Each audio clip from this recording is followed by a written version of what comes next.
Okay, good morning.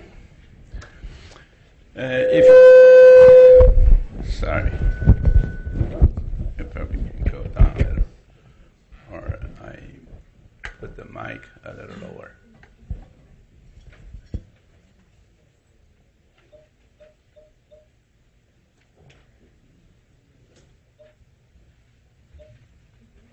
Okay, so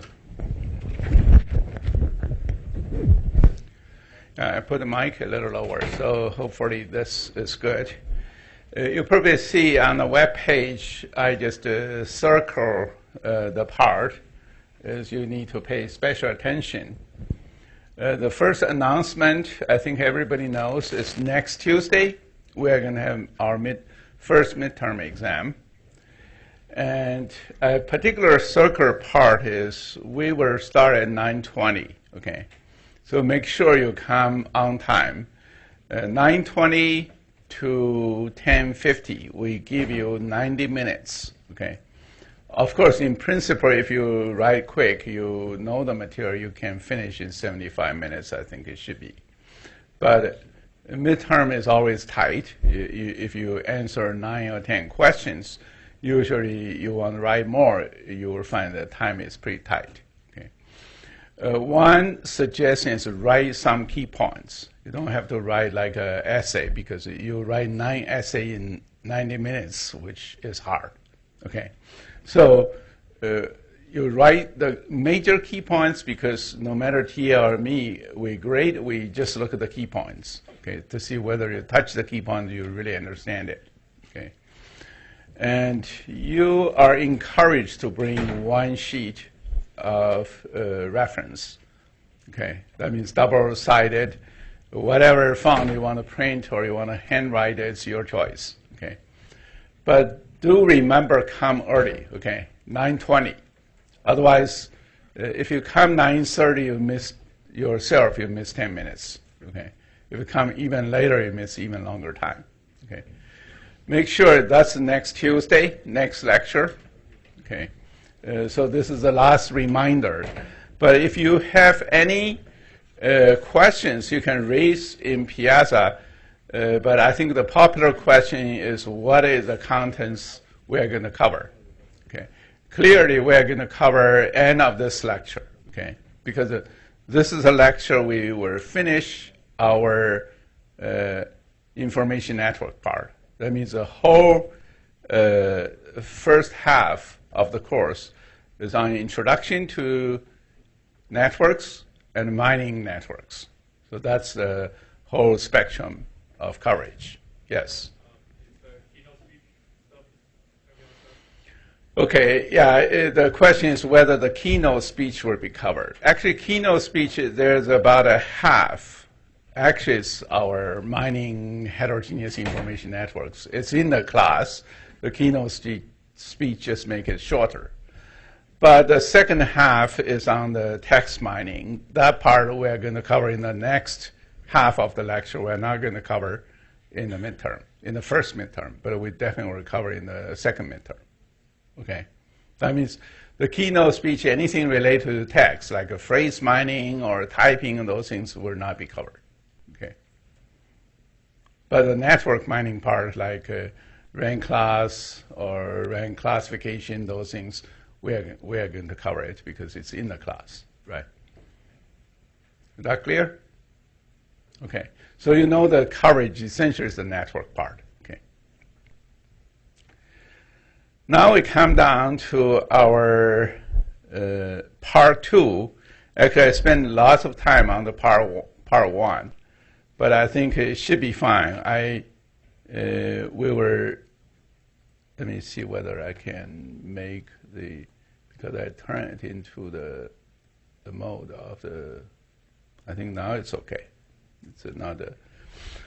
The part 2 essentially is other parts, yes.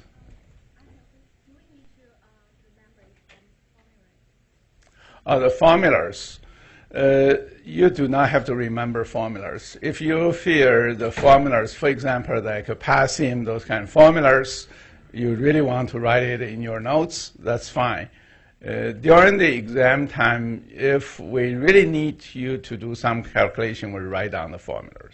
Okay, but in most cases, I don't think we ask you to do substantial calculation because the time is very limited. Majority of the material just be conceptual ones rather than calculation ones. But you are welcome to bring a calculator if you really feel you want to do some calculation. The calculator is fine. Okay. Just remember, if you really feel some formula you are not comfortable, you think it's important, feel free to put on your cheat sheet. Okay. Now we are going to discuss the second part. Okay, this one, I think everybody see this, know this must be in Grand Canyon. You just look at the background, those are the mountains, right? So actually, there are several students, they are doing evolution of the networks, and they ask whether we will cover anything about the evolution or time changing in the networks, which is a very, very good question because we discussed the classification, prediction, all these things. We did not discuss how the network is changing, along with time, which is definitely a good topic. Okay. But this topic, essentially, I probably can first show you the picture. If we get a heterogeneous networks, not homogeneous network. Homogeneous one, you probably saw Yuri Leskovich. He got a work paper, say densification of the network. That means the network, you add more and more nodes and edges inside. Actually, the network becomes denser in most cases. The distance, the diameter actually shrinking. Okay, that's the 2005 KDD award paper. Okay, but we are not discussing the modeling of homogeneous network. We are dealing with heterogeneous network. Just thinking about this heterogeneous network, you have different time. Like this T0 could be 1 year, T1 could be some years later. Okay, then T2 could be another several years later. If you look at the people publishing papers, the authors may change, or the author's research topic may change. That means original author may work on certain topics, but later some other topics becomes hot. For example, recent years, deep learning become pretty hot. And some people are originally working on, suppose, support vector machine, then jump into deep learning. That's quite possible. So we can see if you want to look at evolution, you have to think about it's not only people.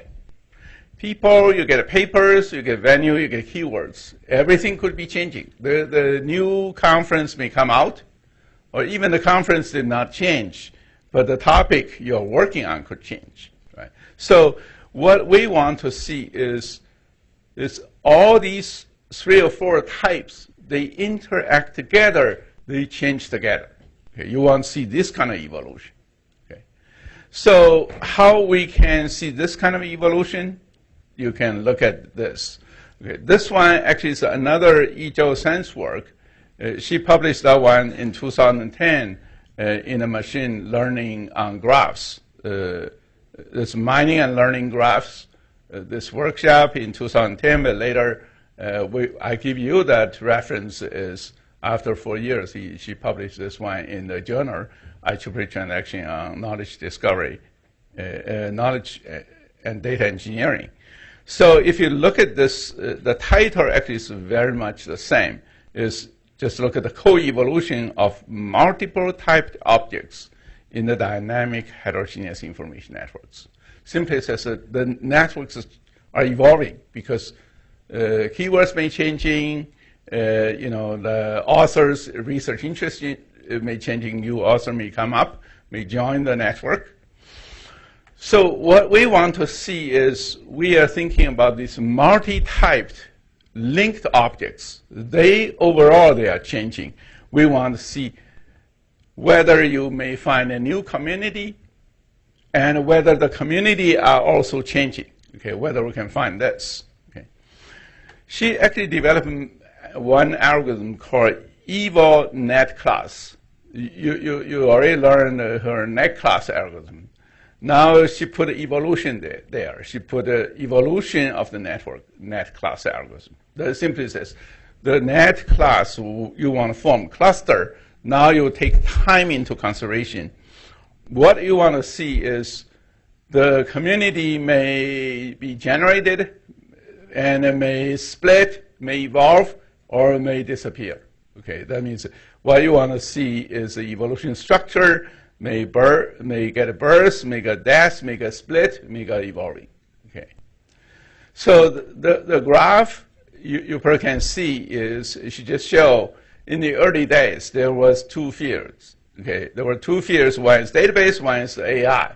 Okay, then after many years, the database community split one subfield called data mining. And AI actually, especially in the machine learning, they also split to look at the data, substantially get data mining. You can see the data mining community actually coming from database and AI, they integrated. And then they keep evolving.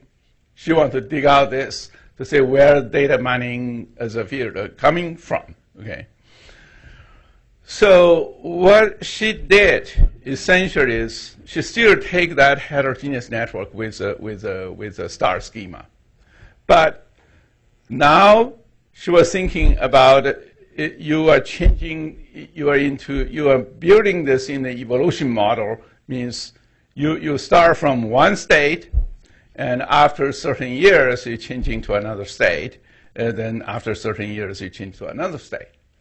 There's an evolution parameter involved. Okay. Then what this model essentially we call this is a play. Okay. All these are different nodes, means different type of objects. This G1 means a graph. Okay. The graph actually have different parameters feeding in. You can think it's a generative model, keep generating along with the time generating to evolving to different parts. Okay, but I'm not going to discuss the detail on this probability graphic model or usually process. But I just give you the general philosophy. You can see what you know the study. The study essentially is you are looking for the clusters, but the cluster what you are looking for essentially you think all these distributions are generated based on certain parameters. Okay, that means you get an object O. This object you can observe, but you can assume this object actually is generated based on the time and based on the number of clusters, and the distribution was generated according to this is the author conference and the paper. You based on this how they generate this thing. Okay. And the generation, you also can put this one into an EM, algorithm. Basically, it's, at the very beginning, you assume that's the initial state of your network. Okay, you may form clusters based on these net class, but along with time, you can think there's a parameter feeding in.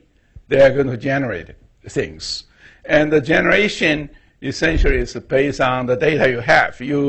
Essentially what she did is she put, say, 1990 as a snapshot after 3 years, because why not every year? Because the evolution is pretty slow. Okay, you get 3 or 4 years, take another snapshots, 3 or 4 years, take another snapshots.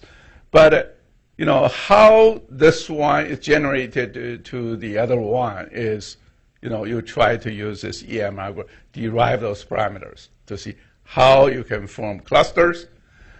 Remember, this cluster is different from the pure net class. The pure net class is you don't care, the next several years what things will happen. This clustering algorithm, thinking about you want to do the cluster, you want to explain this evolution community. That's why when you do the clustering on this timestamp, you actually are teaming up with the other timestamps. So you collectively try to generate nice clusters. Okay, so that's a difference.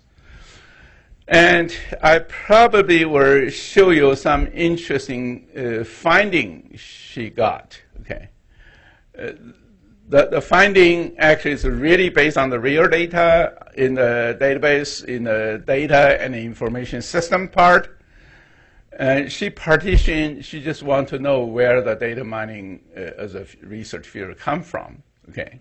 She partitioned the data into 1991, 1994, 1997, 2000, every 3 years as a snapshot.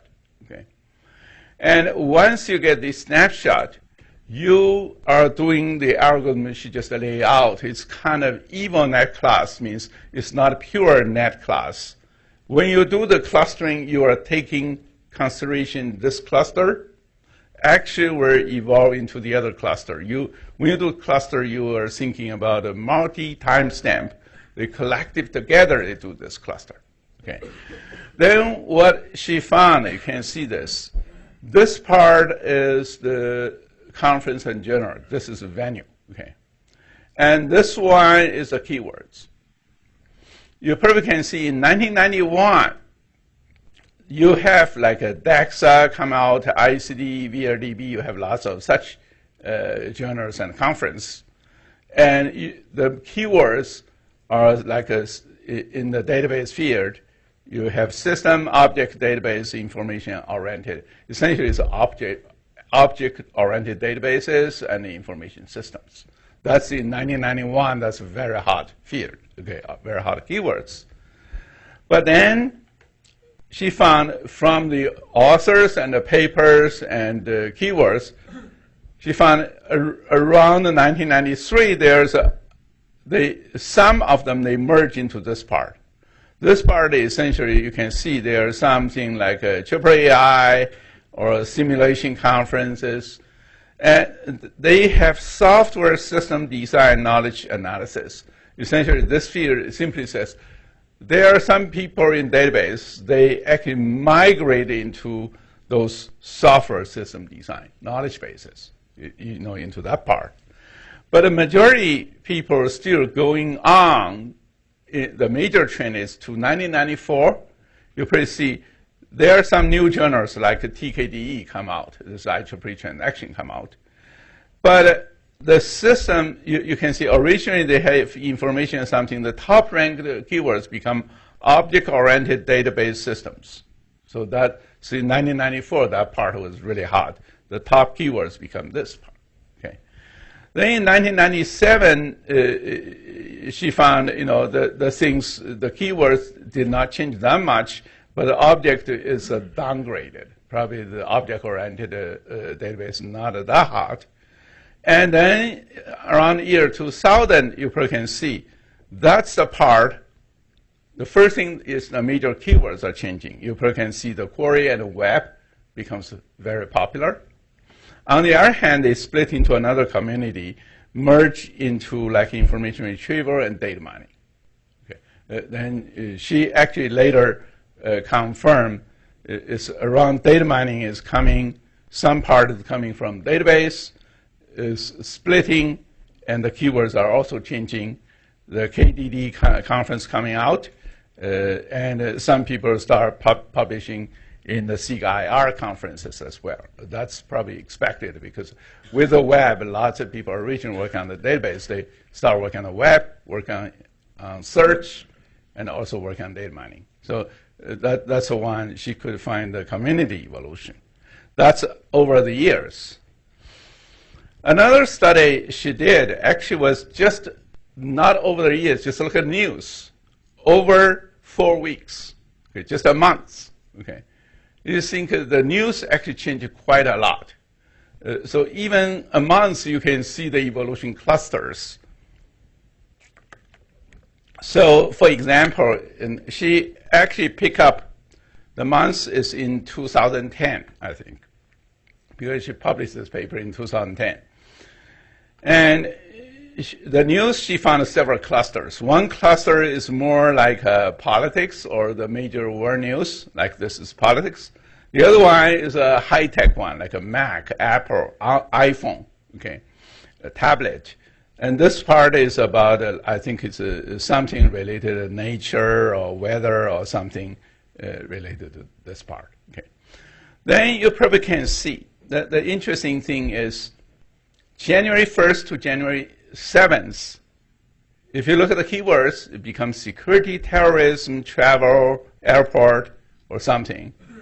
Why this could be the case? I actually know it very clearly because that January, I just flew from Detroit airport to Singapore to have some collaboration with Singapore. I teach a short course there. Actually, the time I flew was on Christmas Day. I flew out just a few hours before I arrived Singapore. Actually, before I arrived Japan, they have the report said that there's I think it's Northwest airline flew from Europe. They got a terrorist want to blow up the plane, and they got some water or something. It contains some gasoline, and put in the underwear, it start burning. Okay, so then the passenger actually just tame him, just tear him down. Finally, they saved the airplane. Okay, that's a right landing in the Detroit airport time. So that's why you probably see that's a travel, terrorism, security, airport. All these shows up. Okay. But then the second week, immediate things are changing quite a lot. You probably see the terrorism is still there, but it downgraded. But it became a Google, China, security, internet, privacy, politics, censorship. You know what happened? Actually, that's the time Google announced they are leaving China. Okay, so why? It's because of the censorship or privacy, because the Chinese government want to look at their private emails. Google refused. So that's a reason become a big news. That's why you see the second week, the terrorism immediately downgraded, and this Google China become a big news. Okay, actually, even last year I went to China. The Google Gmail could not be accessed. Okay, there's one faculty from UC Davis said her university, the whole university email was Gmail. Then she was completely blacked out because she could not even access Gmails. Okay. But anyway, the third week is January 15th to 21st. You probably see the top news is still become the Google China security, internet, the censorship is still quite a lot, and it's almost cooked for the whole month, right? But if you look at the last, the one down, you probably see originally the one was just like here, you just get like hairs or sleep or something. But immediately in the second week, it was a Haiti earthquake. Okay, you probably can see the Haiti comes out. Then the future weeks, the Haiti photography, earthquake, all these things come out a lot. So you probably can see the news really changing, evolving quite quickly.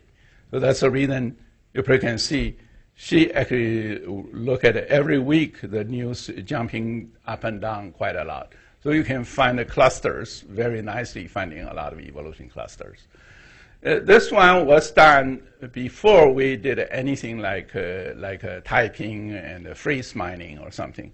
Now, if you restudy this one, if you use typing and freeze mining or something, you probably can get something much more interesting and useful. Because you look at the news, how they change, or look at the tweets, how things are changing. You probably can find lots of very interesting clusters. Okay. So that's about the evolution networks. Okay. This is another picture about the Grand Canyon. Okay. Then we are looking for another interesting study called road discovery. Okay. Road discovery was done by Chi Wang. Now, he graduated a year ago, and last year he got a KDD dissertation award. And now he's a Microsoft researcher in Microsoft Research at Redmond. But this one is his first year came here. He generated a very good paper. That's 2010. Okay. The paper general philosophy this, I just give you the general idea. We actually, that time, we just started working with the Army Research Lab. And we want to show the network is pretty useful. Okay. And he thought about an interesting one, an interesting example is this. He said, you see the communication networks. There are lots of emails or communications among all the people. Okay. Suppose this one is in the Army. Okay. So if you see those communications, can you figure out the Army structures? Okay. You'll probably say, how can I figure out? There are hundreds, thousands of emails or hundreds, thousands of phone calls. How can I figure out this structure? Actually, if you really thought about this, the communication pattern, you will be able to figure out some structures. You think about this. Suppose this one is a general, this one is a foot soldier. You think the foot soldier will keep sending, messages to the general? It's impossible, right? You get scared, right? And you dare not to bother even a little higher level commander, right? Not to say general. So the communication actually somehow form kind of hierarchy. If you really lay out the communication patterns, if you know all the communication emails or like a phone calls, you lay out the communication pattern, you probably can find hierarchical structures of the Army commanders, right? So actually this is possible. But of course, he has no data to show the Army communications. But he actually get the real data of universities, the publications, the DBRP. And he says, one thing I can show is I can show just based on the research publications. He said, I will be able to show who are advisors, who are advisees, and which years they have these advisor-advisee relationships. Okay, that means you think about this is you have A may advise B at certain period of time. Then the B graduated, B started advising C and D. So you will be able to form a tree structure, hierarchical structures. So what he wants to see is, based on this data, you don't give me anything, I just have the DBLP publication record. I will be able to figure out who is whose advisor and advisee at what time. Okay, how can you do that? Okay, that's a very interesting, very, very bold proposal, but he did it beautifully. Actually, now we actually had a system really rely on this. I cannot say 100% accurate, but it's rather nice and reliable. I remember once we went to Army Research Lab, we showed this system. One Army researcher say, really, you can do that? You do not know my name. I put my name there. I want to find who is my advisor. And he put it in. He really found his advisor and which year. He was really surprised. So how this could happen. Okay. But actually, if you think about this, what he did is working out this graph, working out a few common heuristics as constraints. You will be able to get it. Okay. What he got is this. You have papers. You have lots of papers. 1999, 2000, 2005, 2010. Okay, you get lots of papers. And you got co-authors. You assume, of course, he has one assumption is, when you're doing your PhD, you are working with your advisor, of course, with others as well. You will publish some papers. Okay, that's a timestamp you'll get. Okay, and after you graduated, okay, of course, you may still publish with your advisor, but in many cases, you get new students, you get new collaborator, you are going to form new collaboration relationships. And he used a few very simple heuristics. Almost any country, no matter you were in Japan or you were in Europe or you were in the US, these advisor-advisee relationship, they may all share this common ones. One, he says, advisor has more publications and a longer history, longer publication history than advisee at the time of advising. Is that true? I think that's universally true, right? If the student come to see me, he will assume at least I have longer publication history than the student. I have more papers published. Otherwise, he will not look for me. He probably say, I can be your advisor, right? So that's the case. It's in general, it's true no matter in which country, okay? Another one said, once advisee become advisor, he or she will not become advisee again. Is that true? You graduated, you get a PhD, you say, oh, I want to be the slave again. So I want to work for somebody to get another third or fourth PhD. That's not quite often, right? We do have one retired advisor become a student, but not a computer science student, become a law student. Later he became a lawyer after retirement. But that's a different story. You are not registered in computer science publication record, right? So those are very, very simple one. But that one actually will help you a lot. You think about this. You want to find the years? When you start constantly forming new co-author relationship with the even newer one, that time indicated you probably already graduated, right? So there are lots of such things you can rely on. So he actually, based on this, you can see these are the paper and the year. And he worked out everybody, he put down your pairs. Like you have author, you have paper year. Then you may have starting time, ending time, and different ranking. And he started doing the constraint propagation and adjustment. You violate the constraints, the chance you become advisor or advisee will be reduced or something. The probability will be reduced. Finally, you can get the right ranking. Okay, so he basically using this philosophy constructed a graph. Okay, he called this a time constraint probabilistic factor graph. Okay, using this graph, you can see the starting time. You do not know, you put infinity. If you know like 2000, you probably can put a 2000 and 2001 like this. The interesting thing was, okay, this one is a little scrambled. Okay, the interesting one was, how do you judge advisor-advisee relationship? He actually used what he learned in CS412. We had some paper on a measure called Kruzinski measure. Okay, that's the one we actually found it. But when we submitted a paper to a conference, international conference, that year was in Poland, the Polish, actually the reviewers said your formula actually wasn't, you were not the first one invented the formula.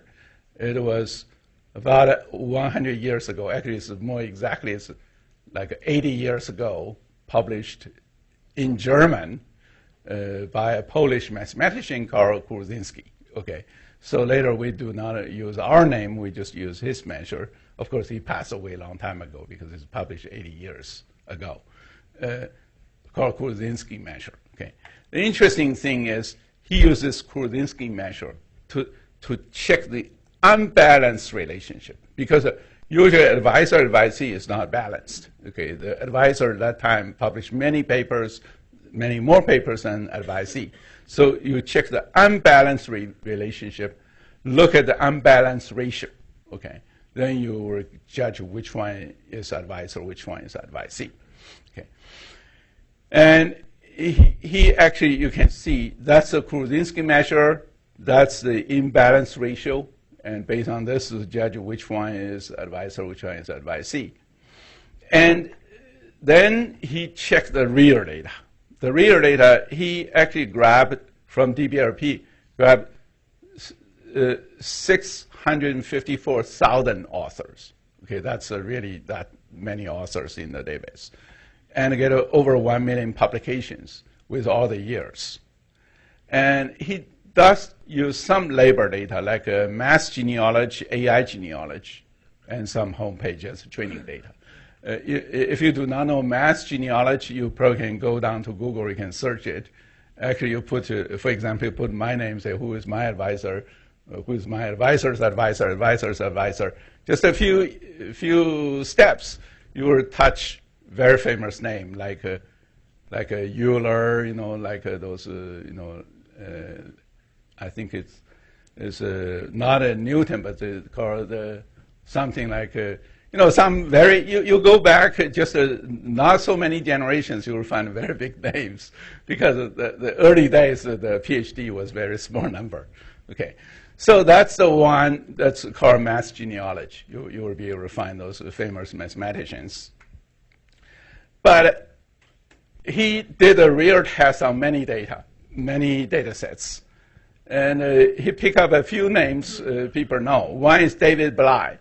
David Bly actually was a young professor in Princeton.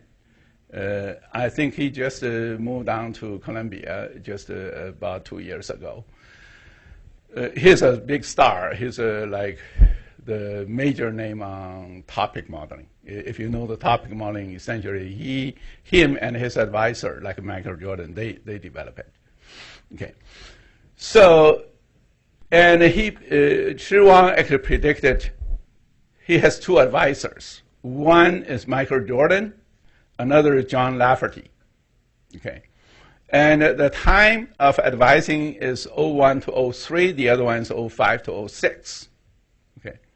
He did not know the real truth, and he checked the real truth on the web.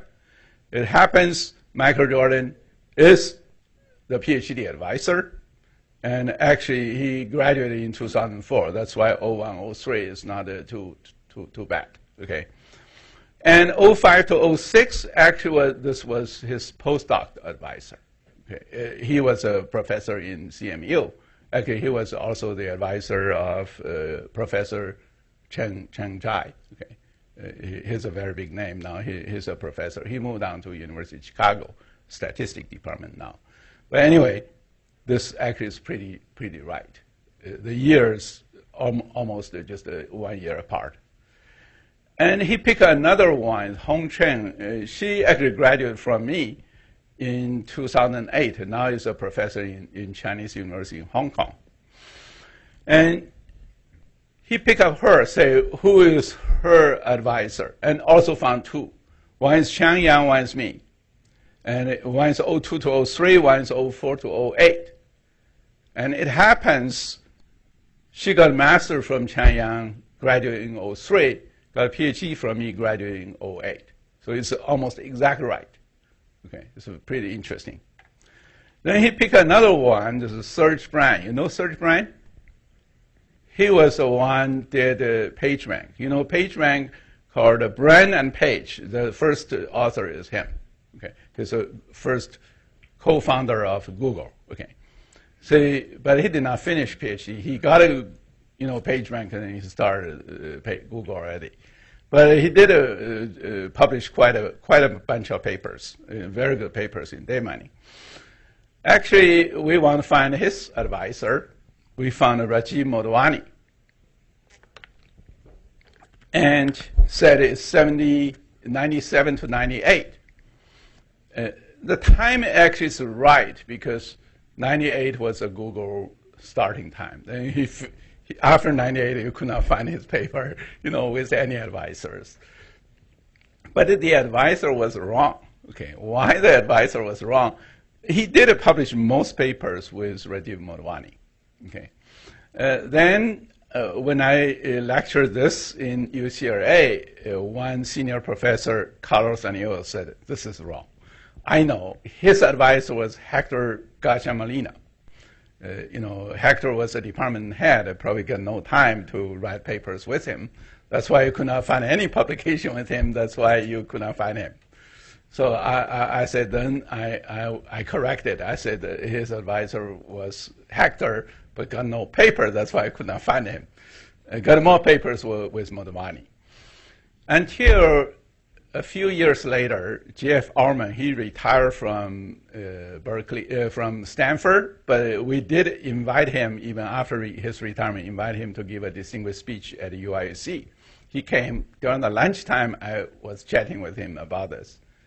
He said, you were all wrong. I was his advisor. So he said, that time originally it was Hector, but Hector got no time. So I pick up. That's Jeff Allman pick up. He said, the thing even more wrong is I do have a paper with brand, but of course I did not have as many as Modavani. That's why you made it wrong. You put a Modavani there, but actually I was his advisor. So that's one. At least Shi Wang that time should put a 2. It would be much safer, right? One is Modavani, one is Jeff Orman. So you probably can see even you get into the real one, it's not that hard to find advisor advisee, right? So this one, guess where it is? This is the leaning tower of Pisa we get on the top. If you really look at the on the top, that's where Galileo, dropped the 2 balls. But it was really leaning. You see this is a circle.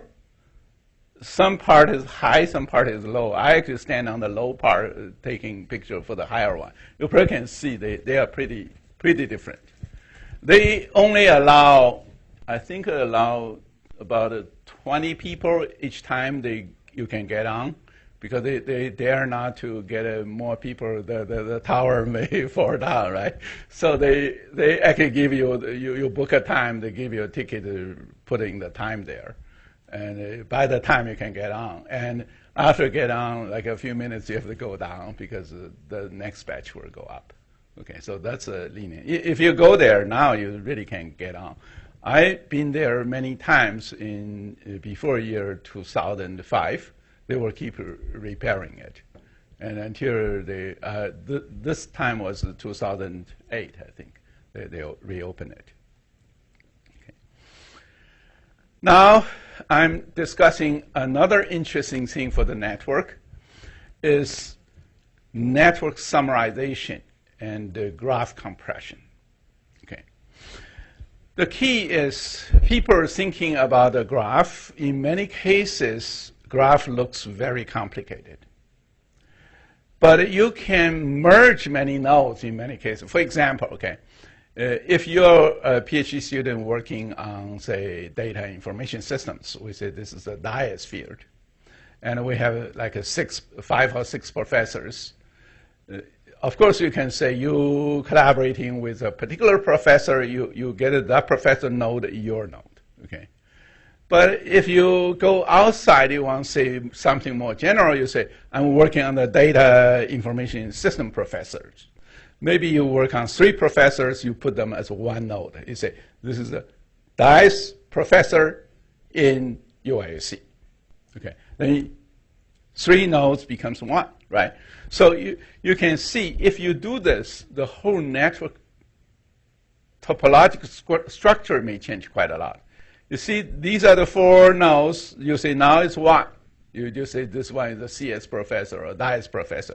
You put it down there. Then your pattern, you look at the top graph and down graph, you can see they change quite a lot. Okay. That means something you roll up, you want to go a little higher, you will change your graph structure completely. Okay. So we are thinking about in the database field or in the commercial field, you probably heard a lot of things about OLAP. OLAP, people call online analytical processing, is you can summarize in a substantial way. Okay, just thinking about this. You go to Walmart give you a report, say, oh, these are the baby goods, we got sale like a 5% higher, or food or beverage sale, like 5% higher or lower. So they actually summarize many things. They're baby goods, there are so many different things as baby goods. They summarize just say baby goods. The food, they summarize so many things, they summarize just food products. Those summarizations are very popular because you think the Walmart to give you the report, they don't want to list all the 100,000 items, right? But once you get a graph, you want to summarize in the OLAP way. We have to be careful because they change the graph structure completely. Okay. Then we define there were 2 kinds of OLAP. One we call informational OLAP. One we call topological OLAP. What is the informational OLAP? Okay, I'll just give you a simple example. we still take the research publication as an example. Okay. Suppose research publication, we got, these are the database publications. This is the Sigma 2004, VRDB 2004, Sigma 2005, ICD 2005. These are different years, the conference. Okay. Then you try to find the papers. You may find this Rakesh Agrawal and Srikant. These are the two authors that time was at the IBM Research. They published lots of papers. We took this as an example. You probably see what is informational overlap. Informational overlap means multiple graphs. You can aggregate them, integrate them in multiple ways. But the nodes of the graph, the node ID, the node did not change. That means Rakesh Agrawal is still Rakesh Agrawal, Srikant is Srikant. These two authors did not change. Okay. For example, if they say Sigma, they published 2 papers together. Okay. VRDB, they published 2 papers together. And if you see 2004 in the database conference, how many papers they published? It should be 4, right? So these two nodes maintain the same. And the weights of the graph may change because you got more things, you overlay them, you have more weights, right? So if you do this kind of overlap, that means you have multiple graphs, you merge those graphs, but you do not change their node ID. That means this node is still the same node. Okay? You never make Rakesh Agrawal disappear. This is still an individual researcher. That case, this overlap summarization of the graphs is reasonably simple. Okay, you can think about it. If you overlay 2 or 3 graphs together, you have the nodes corresponding to the nodes. Okay, of course, some only publish in VRDB, some only publish in Sigma. Once you overlay, you do have some more nodes. But you know, all the node ID maintain the same. So that graph structure did not change too much. So this kind of overlap we call information overlap. Okay. Then we look at another overlap we call topological overlap. Okay. Topological overlap means you really merge the nodes. Like I said originally, you have Aditya, you have Chandra, you have Harry, you have Kevin, you have me. Okay. But finally you merge them and say these are the data science professors. You merge them as one node, the things may change quite a lot. Okay. So let's give you an example. Say one node is Jeff Arman in Stanford. Another is Mike Stonebreaker in Berkeley. Of course, later now he's in MIT. He moved on to MIT. Okay. Suppose Jeff Arman and Mike Stonebreaker get a joint paper. Okay. And if you want to say, I want to roll them from individual professor to Stanford, and Mike Stonebreaker, individual professor to Berkeley. Okay. Now you will see Stanford and Berkeley, how they collaborate. Okay. So in that way, you can see your original graph may almost completely changed, right? Because you think about it, you merge this, the topological structure will change quite a lot. Okay. And both this kind of overlap will be useful because you can see in the real life, sometimes you really have multiple graphs overlay together without changing ID. But sometimes you do change the ID to merge into a bigger node, okay, into a higher level node. Then actually I got one student who studied this. He just say, what are the differences between informational overlap and the topological overlap? Okay. You can see if you roll up for information overlap, you just overlay multiple snapshots. You get a higher level summary, you get aggregation, but you do not change the ID. Okay? And you can do other operations like drill down, like slicing and dicing. Okay? But for topological overlap, things may change quite a lot. Okay? That means you can shrink this whole topology, you get a new graph. Okay? And the new graph, you actually have to do a lot of reconstruction of the graph or network. Okay. With this idea, I got another student. He says, probably we can play this in a data cube way. He called this one as a graph cube. That means originally the whole network is a big graph. But once you start rolling up and drilling down, you get different levels, you get new graph. So each level you get multiple graphs. Okay? But you roll up and drill down, these whole different graphs form a cube structure. And he called this one as a graph cube. Okay? Just to give you a simple example. Suppose in Facebook, okay, you got the Facebook, you get a lot of record. This is the record ID 1, 2, 3, 4, 5. Okay, then these are general information like this is the gender, this is the location, this is profession, this is income. Okay. Now original graph. If you have 10 nodes, the original graph may look like this. You can see that's the original 10 friends. You get into this one. Okay. The link, like one link with 3 or one link with 2, this is a Facebook friend relationship. It means who and who are friends. Okay, you can think of this linked in this graph. But now you want to do some study. For example, you want to study group by gender. That means you want to find the graph is male is one node, female is another node. You see how many friends between male and female, how many friends among males or among females. You want to find this. Or you want to group gender by location. And that means you want to find a male in California, female in California, male in Washington, or something like this. You can see the original graph is completely changed. Right? You can see the original graph, you just look at it's a previous graph. Now, if you do roll up to the gender level, so then you will find you can see male and female, you get 5 male, 5 female, you find that their relationship, their links is 9. Okay. But male, their own relationship is only 1. That means male link to male is only 1, but female link to female is 3. So you will find the structure of the graph is completely different. Okay. But if you drill down a little, you say, I not only want to find gender, but also want to find relations to look at their friendship.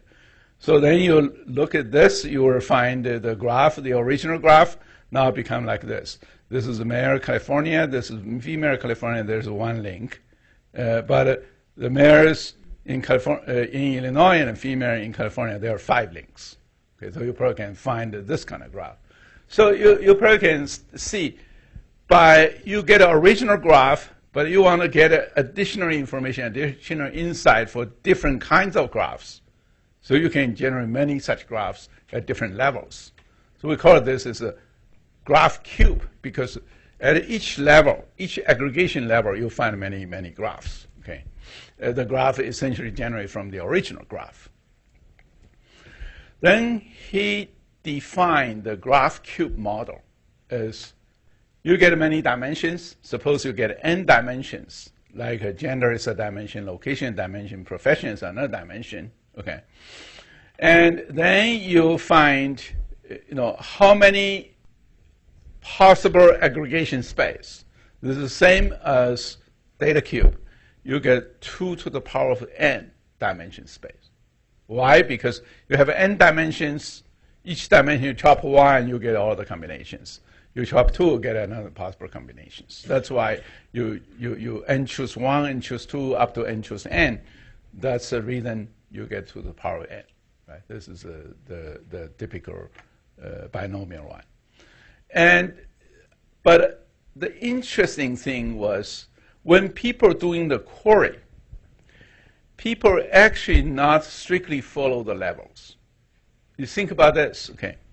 If you do the query, of course you may say, I want to find out how many, like a man and a woman, they have a friendship in Illinois and California. Of course, you may find this as a general statistics.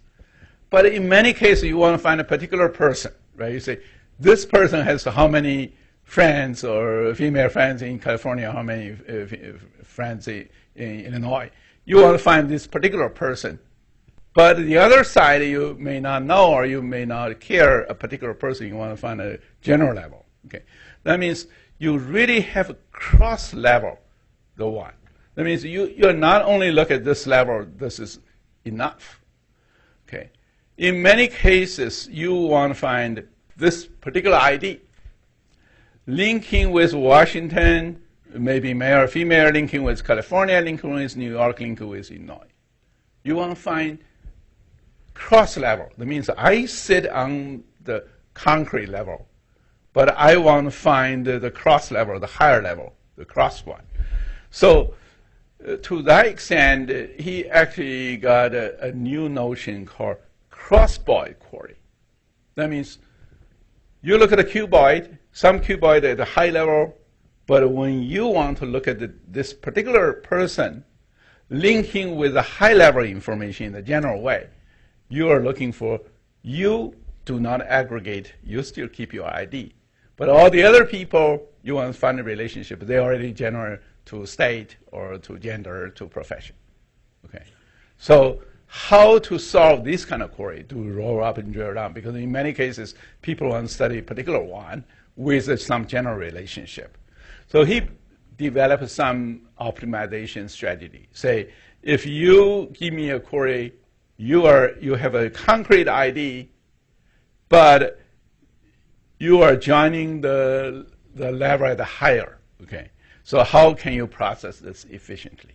Okay, but I will not give you the very detailed algorithm, but there are lots of ways you can do optimization. That means you may have the concrete different levels already aggregated, but when you want to answer particular ID, their link with the other levels, you may have some way you can optimize it. You don't have to go to the raw database.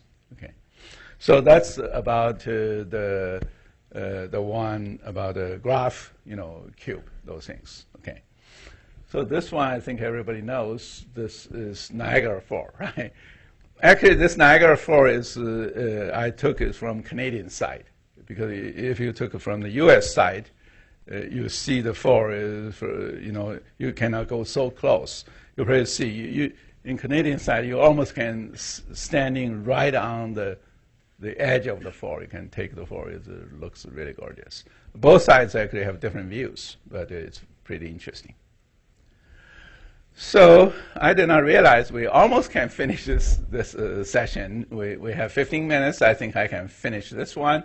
Then we finish this part 2 nicely. Okay. Originally, I thought that maybe I will not be able to go that far.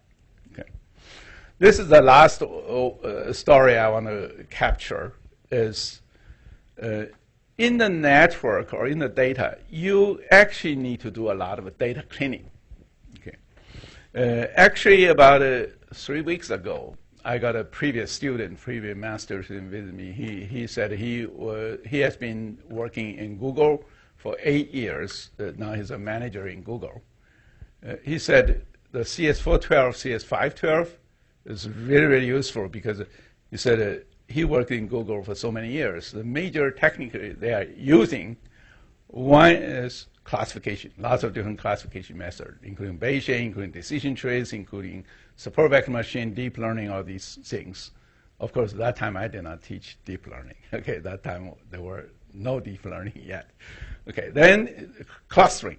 We discuss, k-means. We discuss like BERT, like density-based clustering, all of these things.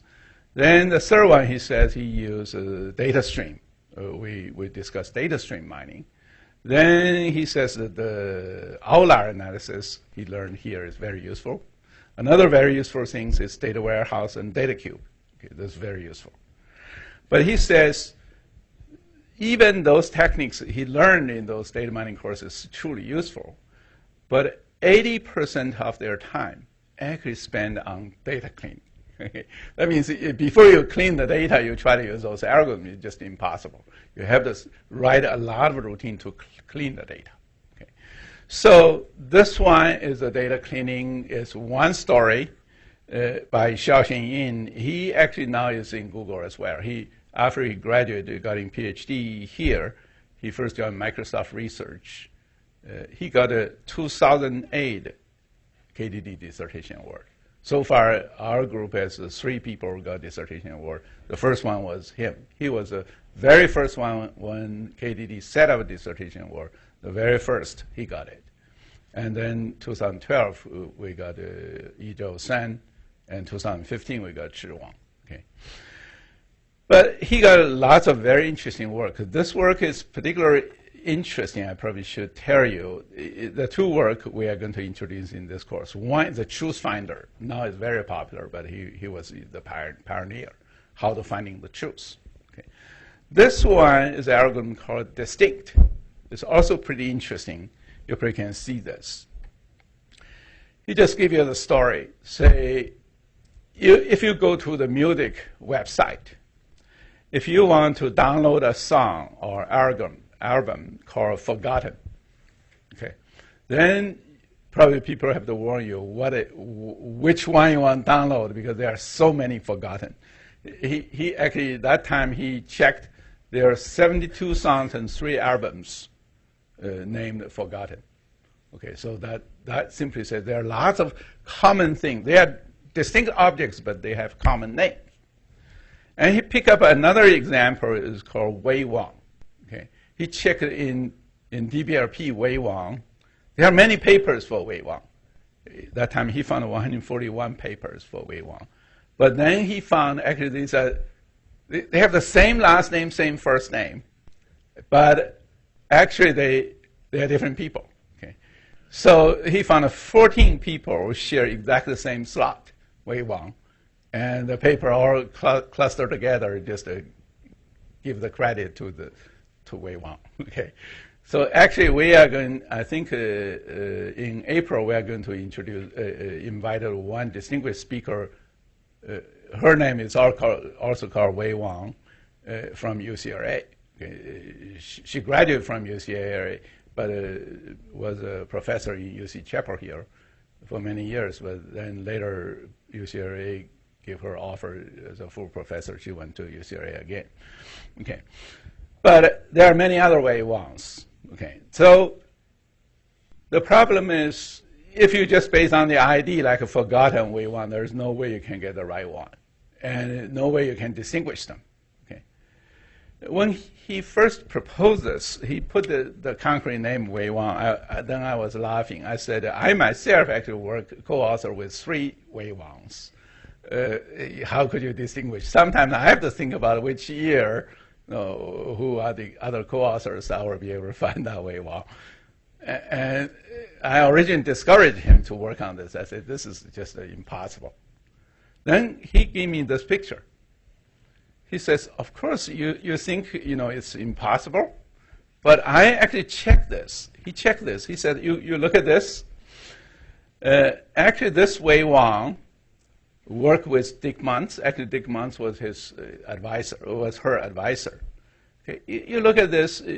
She basically worked with Zhong Yang, Dick Muntz, or Philip Yu, all these people. Of course, there could be one paper could be working with me, but there are so many people in common.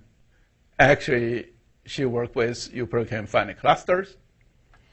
Look at the other Wei Wang. This Wei Wang actually worked with Hongzhen Lu, Jeffrey Yu. Actually, this Wei Wang is now a professor in New South Wales in Australia. Okay, that's one. You can find another one. And this Wei Wang actually is a professor in Fudan University. You work with a few people actually also can be identified. So he says, if you just base on the co-authors, these patterns, you probably, even they all publish in the same venue, like a Sigma, VRDB, or KDD conference, you will be able to identify them. So then he proposed this one. I said, we can try it.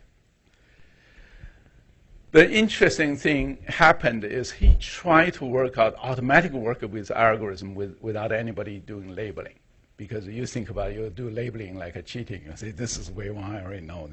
That means you cannot see their webpage. Okay? If you see their webpage, say what papers they publish is kind of cheating. You just based on DBRP data. They have this exactly same last name, same first name. Can you finally distinguish them? Okay.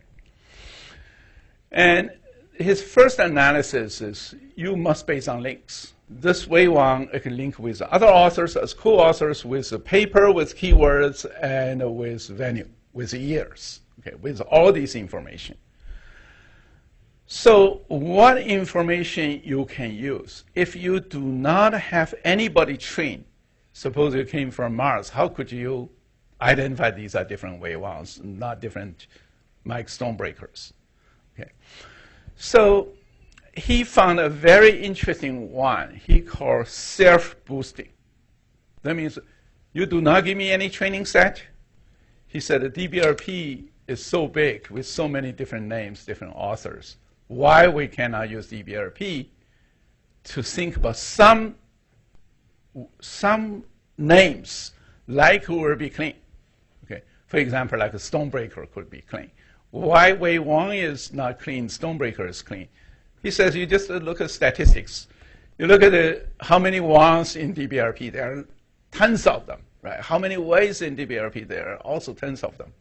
But how many Stonebreakers in DBRP? Not that many. He could easily distinguish some reasonably distinct names. He would say those are clean data.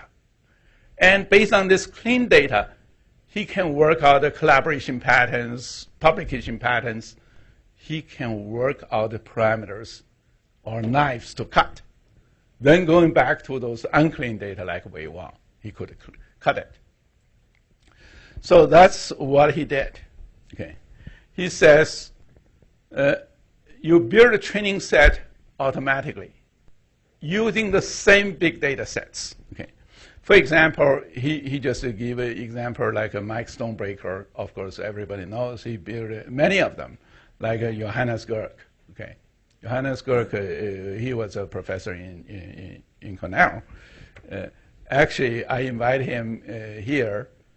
I said we invited this famous Johannes Gerck to come here to give a talk. So his first words is, "Thank you for pronouncing my name right." Okay. He said, you know, there are many people introduce me. They look at this name, they do not know how to pronounce it. Some people pronounce it Gecki. Some pronounce it even jerk, right? So he says, that's kind of insulting, right?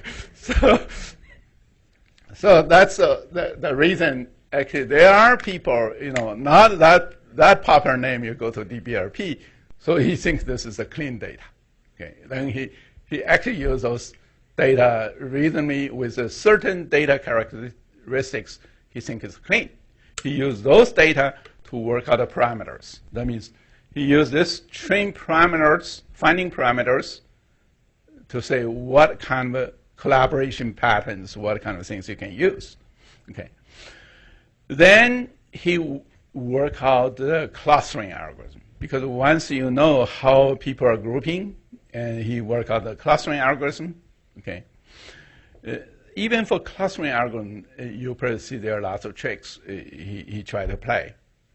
One is for clustering algorithm, there are many ways to measure how nicely people can link together. Okay. One called single link, one called complete link, one called average link. Of course, there are more. If you go to my Coursera course on clustering, I give you tons of different measures. Okay. The single link means they just want to find between any two clusters. Okay. The link is based on the closest point you can link them together. Okay. That means if you find, just give you an example, like USA, and you probably know many years ago, 2008, there was during the presidential election, there was one vice president candidate called Sarah Palin. You probably still remember Sarah Palin. And she was a governor of Alaska, okay? And she said, oh, the people asked her about Russia. She says, Russia and USA are very, very close. It's just separated by a strait. Okay, of course, that means Alaska, because Alaska with the Russia part was separated only by the Bering Strait. It was very close. So the people were laughing, and she said, you do not know U.S. I know the politics, but I also know the geometry, right? Because the Alaska was originally Russia that sold to U.S. That's exactly why it's so close, right? That her distance is based on single link. You find the closest point you can link. That's a distance. But there's another distance measure is a complete link. Complete link means you try to find all the possible points. You try to find the farthest one. Okay, that's a complete link. Another one called average link is finding every point in one place, any points in another cluster. You try to find their pairwise, distance. Then you average them. That's the average link. But the average link actually is the most expensive one in computation-wise. But he tried single link. He found this no good because obviously you occasionally have one co-authors. Those link actually doesn't really can tell your real ID, right? The complete link is also no good. And he tried this average link. He found this average link to look at all the possible pairwise distance. For example, you get a wave one as one cluster, a wave one as another cluster. Then you try to find other people's co-author with her. So what you see is you need this average link. But she found, refine this average link. Okay, that means he actually averaged the neighborhood similarity. And using collective random walk probability, he can get a very sensitive measure. Okay.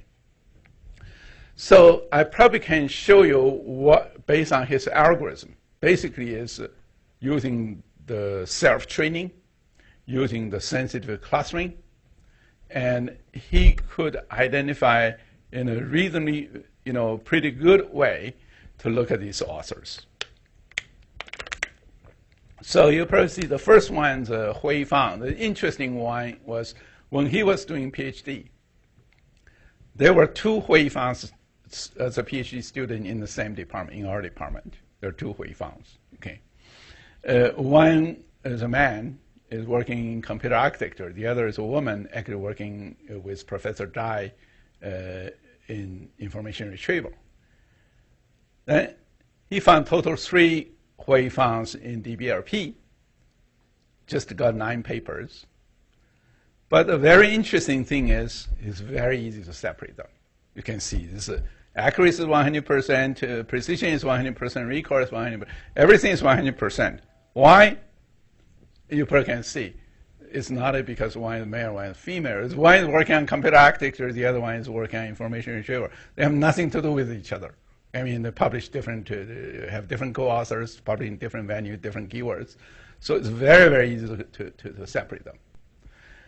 But then you look at the wave one. There are 14 wave ones. Okay. You can see it's not that bad. You can get a precision, recall. It's all in the 0.8. But there are some mistakes. And he checked the mistakes. He checked about this 141 papers for 14 wave ones. And he found there are 5 papers from Fudan University was robbed by this UNC chapel here. Now she's at UCLA. But her 6 papers was robbed by SUNY Buffalo. Okay, wave 1. Okay, and there's another one was robbed by Fudan University. Okay, what happened? And he checked the whole paper, and he said, "Is your PhD student Jian Pei got in trouble?" The reason was he actually collaborated with all the 3 wave ones, publishing all the papers. That's actually grabbed all things, get into a mess. Because his first position was in SUNY Buffalo. He has a master's student wave one. He started collaborating with him. But in the meantime, he collaborated with Fudan University and also UNC chapel here. They all published in the same conference. So that's the reason he made that many mistakes. But other than that, you can see the algorithm itself is not that bad. Okay. So now I finish everything. Okay. So it was, to me, it's a little surprise. I got so many slides I can finish. But you can see there are lots of very interesting studies you can do. Of course, after Xiaoxin's study, there was one in Tsinghua University, Jie Tang. He is a professor. He led a team working on RNet miner. He automatically identify all those different authors, especially those Chinese authors. There are many names overlapping. And he has a new algorithm published in the journal. If you like, you can read it. Okay, so we finish. And remember, our coverage actually is the end of this lecture. You probably need to read those slides and understand it as well. Okay, so next Tuesday, 9:20. Okay, thank you.